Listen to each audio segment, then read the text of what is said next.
LGBT royals. As it's currently LGBT History Month, I thought I would commemorate this month by releasing a relevant video. If you've seen any of my previous content, specifically these videos, you'll know that I don't shy away from royal controversy, even though I am the shy historian. Anyway, with that awful pun out of the way, I'm perhaps going to embark on my most controversial video yet, breaking down the secret LGBT royals in the British royal family. Although the British royal family is seen to be the most nuclear, well, some of the time, of royal families out there, after doing my research and investigation into rumour, I have found several members of the British royal family who seem to bat for their own team, if you know what I mean. Now, like any video on YouTube which claims to be peddling secrets, there will not be these problematic comments rolling into my own. So I'm going to be using the word secret, not to claim that nobody knows about this information, but rather because these listed royals are not open about their sexuality, hence why they could be seen as secret LGBT royals. Now stay tuned for today's video as I'm going to be breaking down these secret LGBT royals. Let's begin. A good structure for this sort of video would be to go from the oldest, historically speaking, to the youngest, from 1900 to modern day. This timeline contains the royals we will be investigating in today's video, but to begin with, let's start at the oldest on the scale. Prince Albert Victor. This royal is perhaps the most unknown on this whole list, although his life is pretty remarkable. Prince Albert Victor was the eldest son of Edward VII of the United Kingdom, and as such, he was expected to one day be king in his own right. In his mid-20s, he was still unmarried, seemingly uninterested in women, which alarmed his grandmother, Queen Victoria. To remedy this seemingly queer behaviour, Queen Victoria introduced Albert Victor to two of his own cousins, Alix of Hesse and Mary of Teck. Albert Victor claimed to have fallen in love with Alix, but she was uninterested as she was already in love with someone else, Nicholas II of Russia. Mary of Teck, however, was a bit more interested. Queen Victoria advised her grandson to propose to Mary, which he did. Many at the time believed this to be a love match, but was this the case? In July 1889, when Albert Victor was 25, London's Metropolitan Police broke into a male brothel in Cleveland Street. One of the men being entertained in this brothel was Lord Arthur Somerset, who was questioned by police. During his interrogation, he claimed that Prince Albert Victor was a regular client to the brothel, arguing that the prince was ardently homosexual. Although these rumours are just indeed rumours, they shine light on how a potential king was perhaps bisexual or even gay, and as such, it would have made him the only known queer member of the British royal family at that time. Prince George, Duke of Kent. The Duke of Kent was the late Queen's uncle, as he was the younger brother of King George VI. During his marriage to Marina, Princess of Greece, the Duke of Kent's bisexuality was plain to see, and many people in royal and aristocratic circles did not attempt to disguise the prince's true sexuality. Although he had many affairs, his most notorious adventure was a ménage à trois, or more colloquially known as a threesome, between Kiki Preston, the heiress to a railroad fortune, and the son of the Argentine ambassador to the UK, Lord Mountbatten. Oh lord, this is perhaps the most notorious example of an LGBT member of the royal family. Though he was only royal through marriage, his nephew being Prince Philip, he was undoubtedly someone worthy enough to make this list. Lord Mountbatten had a very tumultuous marriage to Edwina Mountbatten, who conducted an affair with the first Indian Prime Minister, Nehru. Although many at the time believed Lord Mountbatten to be the entirely innocent party in his marriage, after his assassination in 1979, many disgusting secrets were revealed. Lord Mountbatten wasn't only bisexual or perhaps homosexual, he was undoubtedly a pedophile. In 1948, while Mountbatten was staying in Rabat, Morocco, his chauffeur claimed that he had driven him numerous times to visit a male brothel in the city. These rumours were not the first, however, to implicate Mountbatten as an LGBT person. In 1944, the FBI was alerted to Mountbatten's preference to young boys during his role as the Supreme Allied Commander in Southeast Asia. Another driver of his, Norman Neild, claimed that Mountbatten had paid officers to procure Asian boys aged between 8 and 12 to his chambers. Interestingly, this too wasn't the first claim of homosexuality on Mountbatten. When Mountbatten was only a schoolboy, him and another course mate, Anthony Blunt, were active participants in orgies with other boys. Lord Mountbatten was undoubtedly an LGBT royal, but unfortunately he was very notorious and very sinful. Lord Ivar Mountbatten. Fortunately, not all LGBT royals are hedonistic, and in fact, Lord Ivar Mountbatten has a very wholesome life. Ivar Mountbatten is a first cousin to the late Queen, Elizabeth II. He lived a typical life, marrying a woman in the 1960s and having 3 daughters. However, Ivar knew that he was gay. By 2010, he confirmed his separation and subsequent divorce from his wife, although both parted amicably. In 2016, Ivar confirmed that he was in a relationship with a man, and in 2018, they married. His ex-wife, at the suggestion of their daughters, walked Ivar down the aisle to marry his husband.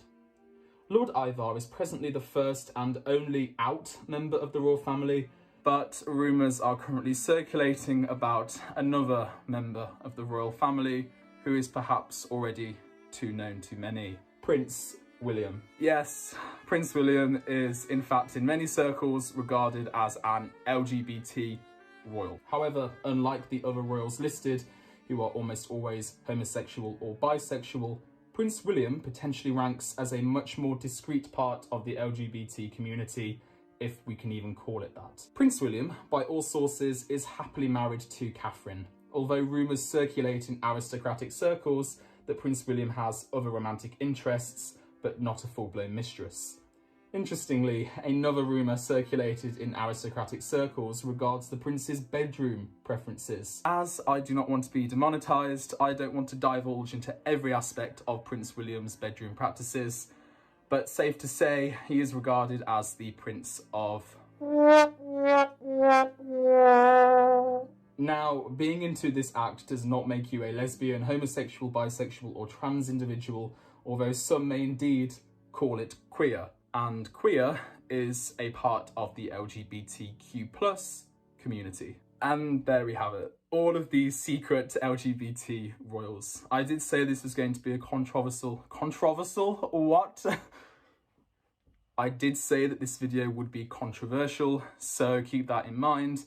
If you disagree or even have other suggestions of who could have made this list, please comment down below. As always, I am the Shy Historian, and stay tuned for many more.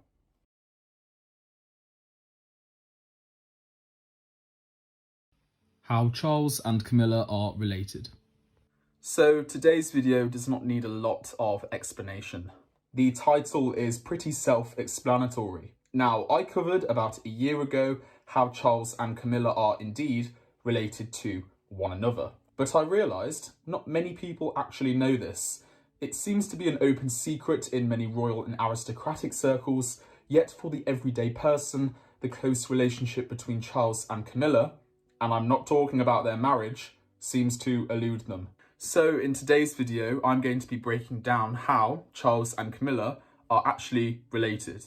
And to be more precise, how they are actually cousins. Let's begin.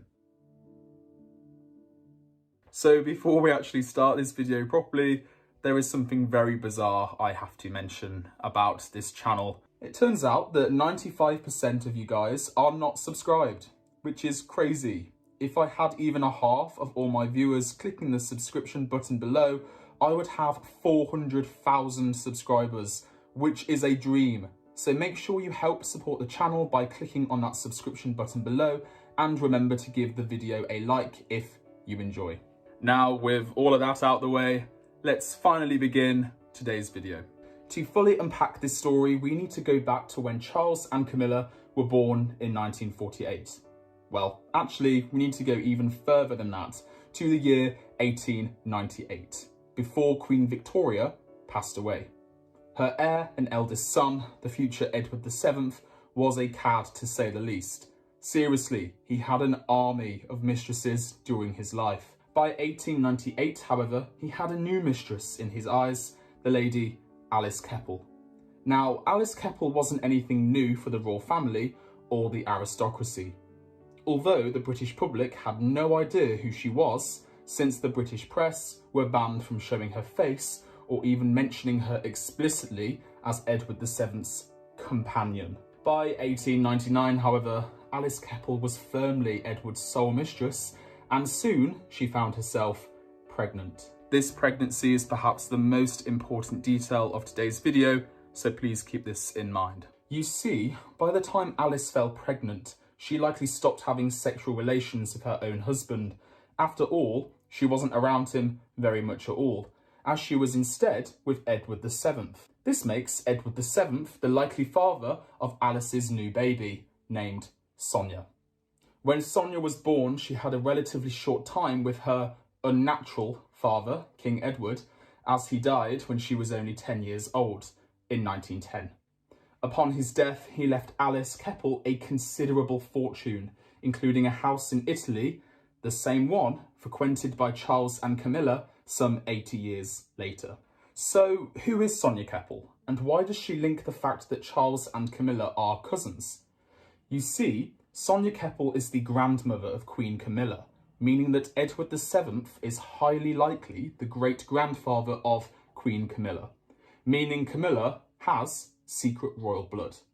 But let's remember, Charles II, as he is a reigning king, is a descendant of Edward VII likewise, through his marriage to Alexandra, Princess of Denmark. If we look at Charles's family tree in more detail, we can see how, through his mother, Queen Elizabeth II, through her father, George VI, and through his father, George V, that Charles is a direct descendant of Edward VII. Remember, the man who is highly likely to be Queen Camilla's great-grandfather. I'm out of breath after saying all that. My goodness me, this family is just a mess. This establishes that Charles and Camilla are in fact related, but to what extent are they related to one another? King Edward VII is Camilla's great-grandfather, and Queen Elizabeth II was also the great-grandchild of Edward VII. It's perhaps with great irony that in the 1990s, the Queen Elizabeth despised Camilla, despite both of them sharing a prestigious ancestor, Edward VII. In fact, many have claimed that the Queen knew of this fact, that Camilla was indeed her second cousin, since both shared their common great-grandfather. Because of this, there is rumour that one of the many reasons why Camilla was banned from marrying Charles is because of their close relationship. Because the Queen and Camilla were second cousins, this would make Charles, the Queen's son, a second cousin once removed to Camilla. It's very interesting that the public, at large, are not really informed of this fact.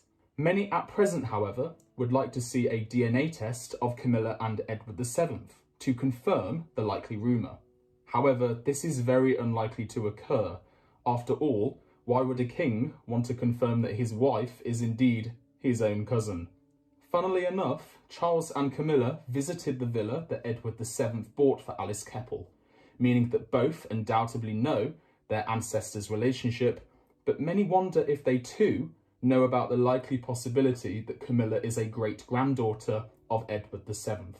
And there we have it.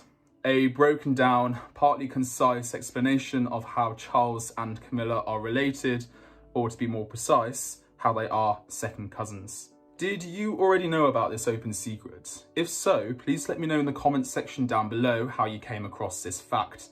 And as always, I am the Shy Historian, and stay tuned